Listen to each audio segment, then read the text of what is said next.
श्री गणेश जी भगवान की जय, सरस्वती मैया की जय, सदगुरुदेव भगवान की जय, आनंद कंद भगवान की जय।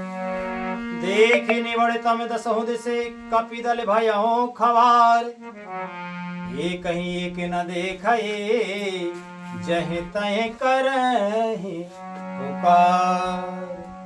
श्री रामचरितमानस लंका कांड के 46वें दोहे से आज का मंगलमय पाठ शुरू होता है। सभी महान भाव से विनम्र निवेदन है, प्रेम से हर्षपूर्वक पाठ को सुनो। हमसे भूल चूक बने तो हम क्षमा प्रार्थी हैं।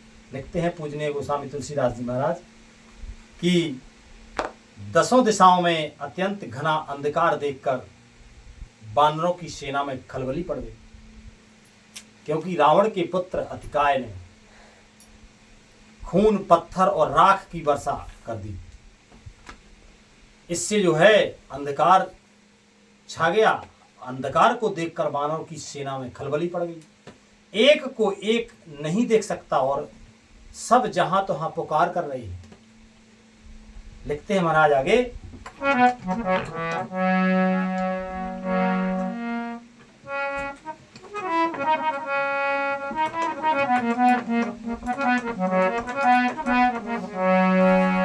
कि सकले मरा में रघो नायक जाना, लिए बोले अंगद हनुमाना। समाचार सब कहे समुझाए, सुनत को पे कपि कुंज रिधाए। श्री रघुनाथ जी सब रहस्य जान गए, क्योंकि ये राक्षसों ने पीछे से वार किया था।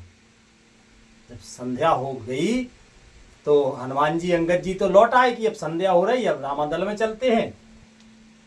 और राक्षसों ने पीछे से आक्रमण कर दिया तो सेना लड़ने लगी। अतिकाय ने पत्थर, खून आदि बरसा दिए तो सेना घबरा गई बानरों की। तब जो है श्री रघुनाथ जी इस रहस्य को जान गए। उन्होंने अंगद और हनुमान को बुला लिया और सब समाचार कह सुनाया। सुनते ही वे दोनों कपिश्रेष्ठ क्रोध करके दौड़े और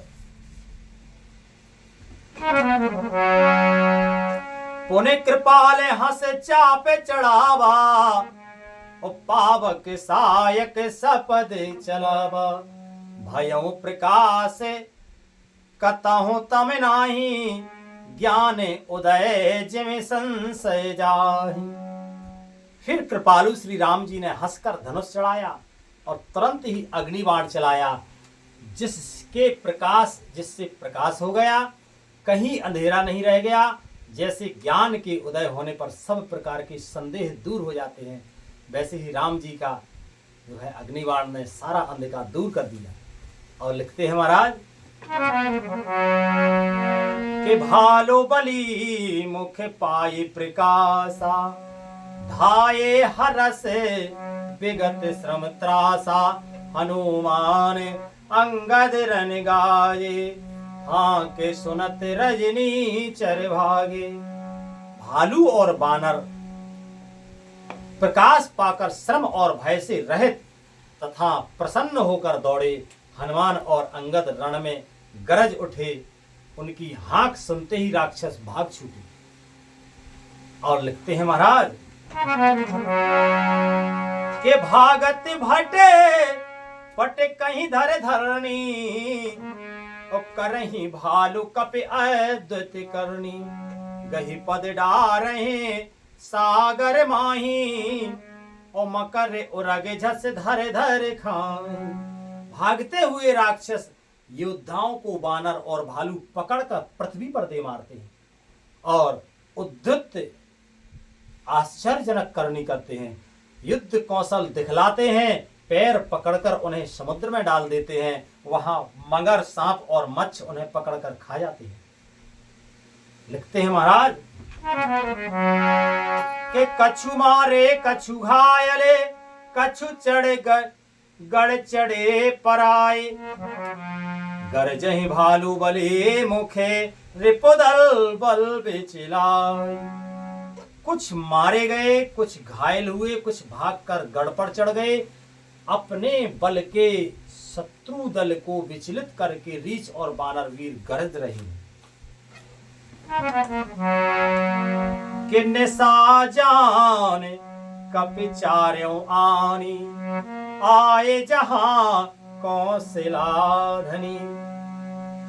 राम कृपा कर चितवा सबही, भये विगत श्रम बानर तबही। वहां दसानन सच बेहकारे, सब सन कह से सुभटे चे मारे। आधा कटक को कपिन संघारा, कहूं बेग का करें बेचारा। रात हुई जानकर वानरों की चारों सेनाएं टुकड़ियां वहां आई जहां कौशलपति श्री राम जी थे। श्री राम जी ने ज्यों ही सबको कृपा करके देखा, त्यों ही वानर सर्वरहित हो गए। राम जी के दृष्टि पड़ते ही सबकी थकावट दूर, सब ओजस्वी भाव में भर गए। वहां लंका में रावण ने मंत्रियों को बुलाया और जो योद्धा मारे गए थे उन सबको सबसे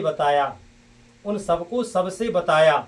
उसने कहा, वानरों ने आधी सेना का संहार कर दिया, अब शीघ्र बताओ क्या विचार करना चाहिए। लिखते हैं महाराज कि माल्यवंत अति जरट निशाचर, और रावण मातु पिता मंत्री वर। बोला वचन नीति अति पावन, और सुनहु ताते कछु मोर सिखावन। जब ते तुम सीता हरे आनी, अस गुण हो ये न जाए बखानी। वेद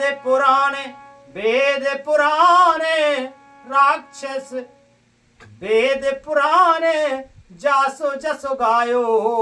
राम विमुख काहू न सुख पायो, राम विमुख काहू न सुख पायो।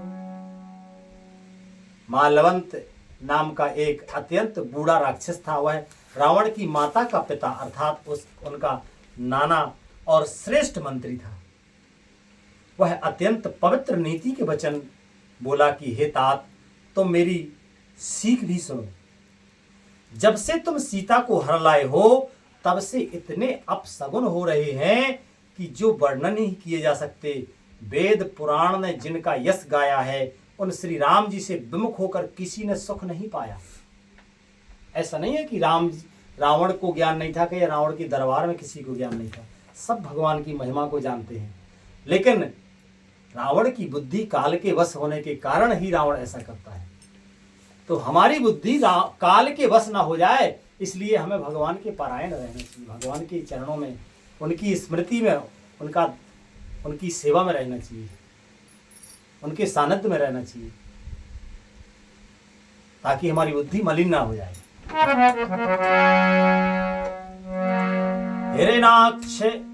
हिरण्याक्ष भ्राता सहिते, मधुकेटो बलवान। जे मारे सोई अवतरे कृपा सिंधु भगवान। भाई हिरण्यकश्यप सहित हिरण्याक्ष को और बलवान मधुकेटव को जिन्होंने मारा था, वे ही कृपा के समुद्र भगवान राम रूप से अवतरित हुए हैं। ऐसा जो है मालवंत ने सुनाया। मास पारायण 25वां विश्राम यहाँ होता है। और आगे पूजनीय गोस्वामी तुलसीदास जी महाराज लिखते हैं कि काल रूप खल बन दहन गुनागार घनबोध। शिव बिरंच जैसे वही तासो कवने विरोध। जो काल स्वरूप हैं, दुष्टों के समूह रूपी बन के भस्म करने वाले हैं, अग्नि हैं, गुणों के धाम और ज्ञान धन हैं, एवं शिवजी और ब्रह्मा जी भी जिनकी सेवा करते हैं, उनसे बैर कैसा कि पर हरि बयरो देहो वे देही। भजहु कृपा निधि परम स्नेही। कि ताके बचन बाने समो लागे। करिया मोह कर जाए अभागे। बूढ़े भय से नाता मरत्यों तो ही। अबे जन नयन दिखा बस मोही। तेह अपने मने असे अनुमाना। बंधो चाहत यही कृपा निधाना। मालवंत जी कहते हैं कि बैर छोड़कर उन्हें जानकी जी को दे दो और कृपा निधान परम स्नेही श्री राम जी का भजन करो। रावण को उसके वचन बाण के समान लगे। ऐसा ही होता है, जब बुद्धि मारी जाती है तो अच्छी बातें उसे सूल के समान लगती है, बाण के समान लगती है, फिर उसे अच्छी बातें अच्छी नहीं लगती। जब भगवान कृपा करते हैं तब अच्छी बातें अच्छी लगती हैं, अच्छे लोग अच्छे लगते हैं। जब बुद्धि काल के वश हो तो अच्छी बातें अच्छी नहीं लगती। ऐसा ही रावण के साथ हो रहा है। रावण को उनके वचन बाण के समान लगे। वह बोला, अरे अभागे, मुख काला करके यहां निकल जा। तू बूढ़ा हो गया, नहीं तो तुझे मार ही डालता। अब तेरी आंखों को अपना मुंह ना दिखाना, अब मेरी आंखों को अपना मुख ना दिखाना। रावण के वचन सुनकर उसने अपने मन में ऐसा अनुमान किया कि इसे कृपा निधान श्री राम जी अब मारना ही चाहते हैं। लिखते हैं महाराज कि सो उठ गया कहते दुर्वासा, तब सकोपे बोलो घनिनादा।